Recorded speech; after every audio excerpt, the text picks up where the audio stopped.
Fala, meus amor da vida, tudo bem com vocês? Eu sou a Carol Cruvinel e no vídeo de hoje eu vou abordar um assunto muito sensível, que foi a minha experiência com o Covid-19. E eu vou dizer pra vocês, eu quase morri.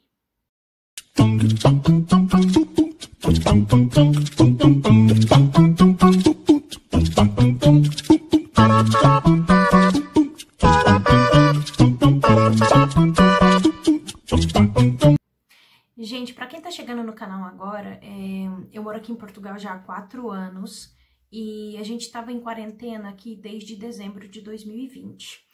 E basicamente tava em quarentena, a gente não podia sair os fins de semana, né? Só podia sair pra ir no supermercado, pra coisas básicas, né? Hospital, farmácia. Quando chegou em janeiro, eles decretaram, o governo decretou estado de emergência aqui em Portugal e aí fechou-se tudo. Eu parei de trabalhar e fiquei em casa a partir do dia 15 de janeiro de 2021. Eles decretaram lockdown geral, fechou tudo, inclusive escolas, tudo. Só ficou mesmo aberto supermercado, farmácia e hospitais. E serviços básicos, tipo mecânica, por exemplo. Então eu já estava em casa, estava protegida, eu só me limitava aí às compras uma vez a cada 15 dias, tava tudo tranquilo. Nessa altura, o Pedro, que é o meu namorado, ele voltou a trabalhar, porque trabalha numa empresa de serviços essenciais. Então, eu tava em casa e ele tava trabalhando. Beleza. Quando foi no dia 23 de janeiro, um cliente deles liga na empresa dizendo que tinha testado positivo para o Covid-19. E eles estavam em casa, né? Eles estavam no trabalho nessa altura. E o patrão imediatamente decretou que eles deveriam fazer isolamento profilático por conta própria para manter os clientes a salvo e eles também. E foram para casa. O Pedro veio para casa, a gente mora junto. E basicamente o que aconteceu? Isso no dia 23. Quando foi no dia 24 de janeiro, eu comecei a ter uma ardência na garganta. E foi ardendo, foi uma situação assim bem sutil, sabe? Não tem quando você tá com sede, ou então quando você grita muito no outro dia tá aquela ardência na garganta? Começou assim, no dia 25, no dia 24. No dia 25 tava a ardência na garganta e começou aquela sensação de coriza. O nariz começou a escorrer bem sutilmente, nada demais. No outro dia, dor de cabeça, garganta e coriza. E eu pensei, bom, a gente tá no inverno, eu já tinha tido pneumonia em dezembro. Pensei, deve ser algum resfriado, né? Por conta do inverno, aqui a gente fica mais suscetível por causa do frio. E foi se agravando. Quando foi no dia 26, gente, eu não conseguia levantar da cama. Parece que eu tinha sido atropelada por um trem, assim, quando eu me lembro, eu não conseguia. Eu tinha tido tanta febre que encharcou meu pijama. Eu tenho um pijaminha de pelo, né, aqui por causa do frio. Gente, encharcou que eu torcia, assim, e escorria água de tanto suor por causa da febre. Dor no corpo, dor no corpo, dor no corpo. Nisso o Pedro já tinha apresentado dor de cabeça e uma bem leve e uma febre. E aí ele fez o teste um dia antes de mim. E deu positivo. Eu falei, eu já sei que eu tô positiva também. Beleza. Quando foi no outro dia, a gente ligou para o Sistema Nacional de Saúde. Aqui funciona da seguinte maneira. A gente liga, tem uma linha do governo, a gente liga, fala sintomática, fala se teve em contato com uma pessoa contaminada ou não, e eles te mandam um código para que você faça o exame. Geralmente aqui é nos drive-in, mas tem empresas também fixas, pronto. E aí, no dia 27 eu fiz o exame e no dia 28 peguei o resultado positivo. Daí, gente, foi só ladeira abaixo, assim, a minha saúde foi definhando de uma forma tão rápida que eu pensei realmente que eu ia morrer. Enquanto o Pedro ficou, no mais tardar, 3 dias com sintomas leves, que foi coriza, foi a febre e foi a ardênciazinha nos olhos, não tem quando você fica lacrimejando, quando tá com alergia? Então, o Pedro ficou 3 dias assim com essa sintomática, teve febre um dia só e passou e se recuperou bem. Eu não sei se foi pelo fato de eu ter tido uma pneumonia recentemente, que foi em janeiro, né? Isso agravou bastante o problema. Outra situação, eu sou uma pessoa bastante alérgica, então eu creio que isso tenha contribuído, né, para o agravamento do Covid no meu organismo. Porque, gente, quando foi no dia 27 que eu falei pra vocês que eu não conseguia levantar da cama, me doía, eu lembro que me doía todas as articulações, assim, sabe? Parecia que os meus ossos estavam... Qual é a palavra aqui pra descrever? Parecia que tava tudo desmontado. Não tem aqueles esqueletinhos que tem as dobrinhas? Imagina que aquelas junções do esqueletinho da aula de biologia, meus ossos estavam daquela forma, sabe? E aí começou muita dor de cabeça, coriza. A garganta nessa altura já tinha passado, assim, porque a gente usa aqui umas pastilhas que são anestésicas e elas tratam a dor de garganta, assim, quase que imediata, de um dia para o outro. E a dor de garganta tinha passado, e aí a dor de cabeça também, pronto, tava assim mais leve, já não tava assim tão pesada, até porque eu tenho dor de cabeça assim muito terrível, que eu tenho a enxaqueca. E aí, o que aconteceu? Gente, comecei com falta de ar. Falta de ar, sabe assim, no ponto de você respirar. E o peito tava muito pesado, muito pesado. Isso no dia 27, dia 28, dia 29, e aquilo só agravando. Eu respirava, doía as minhas costas aqui atrás, assim. Parecia mesmo que eu tinha apanhado, sabe? Doía o peito, na frente doía as costas aqui na região dos pulmões.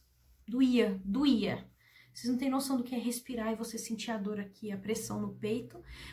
Imagina como se o peito tivesse cheio de fluidos, de expectoração, e você não conseguisse respirar porque parece que ele não expande, é uma coisa assim absurda.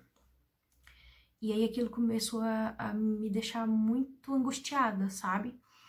E aí eu liguei novamente no sistema de saúde.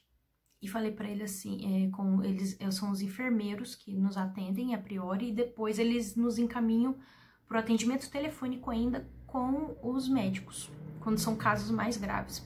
Relatei tudo que eu tava sentindo, o tempo, que já tava assim uma coisa mais prolongada, que eu tava muito preocupada. E falei com o médico, e aí eles me disseram assim, eu falei assim, eu posso ir pro posto médico? E eles me disseram, porque assim, aqui os hospitais só atendem você se você for com encaminhamento do posto médico. E aí os médicos falaram assim, qual região você mora? Porque aquilo é um sistema do país, né? E aí eu falei assim, eu moro na região tal.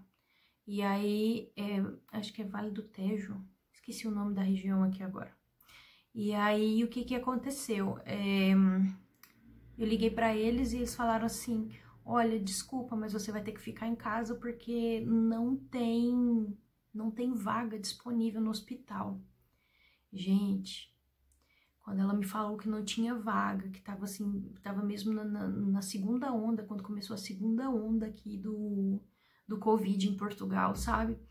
E aquelas palavras me doeram muito porque eu tava desesperada, eu respirava e o ar não...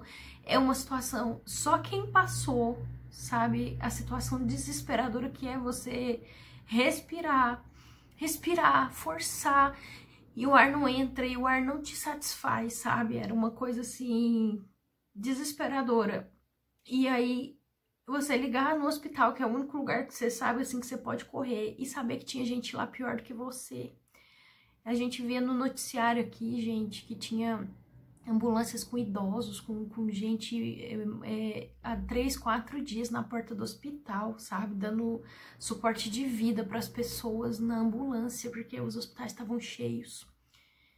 E uma das coisas que mais me doem, sabe? Quando eu falei para minha família que eu tava com Covid, eles me ligavam todos os dias para perguntar como é que eu tava, mas eu tava tão fraca que eu não tinha condições de falar, sabe? Eu nem pegava o telefone porque eu não tinha força, gente. E a minha família me mandava mensagem, e quando eu respondia o áudio, eu falava que tava tudo bem, eu falava que eu tava melhor, porque eles estão no Brasil e eu não queria preocupar eles, sabe? As fronteiras estavam fechadas, eles não conseguiam vir pra cá. E eu só piorava.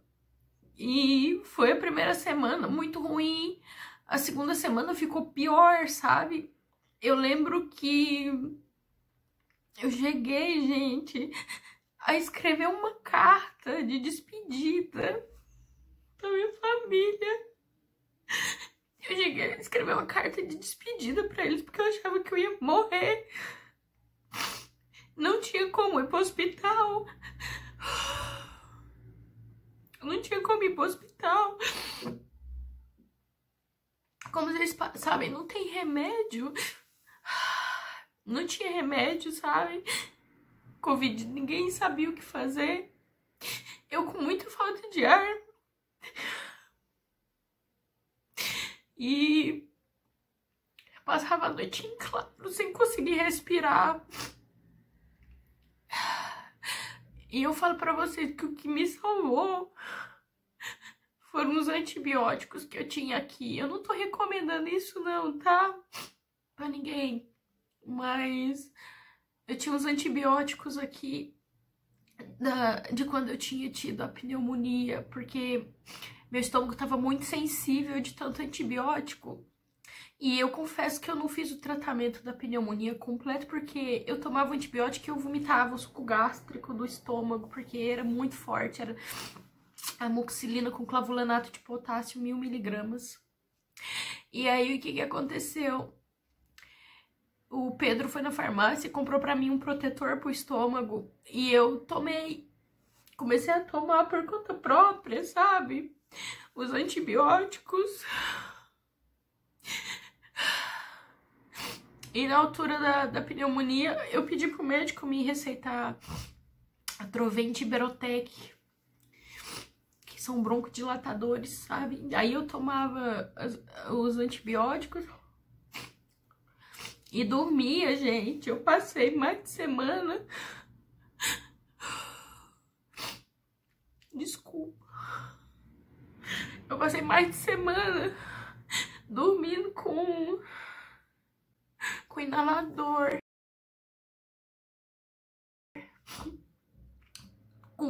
com Berotec e Atrovent pra conseguir minimamente respirar, sabe? E eu só orava e pedia a Deus pra salvar minha vida. Isso a minha família sem saber, nem a minha irmã que mora aqui em Portugal não sabia que eu tava tão mal. Como a gente tava de isolamento, só o Pedro sabia. E ele me ajudava muito, sabe?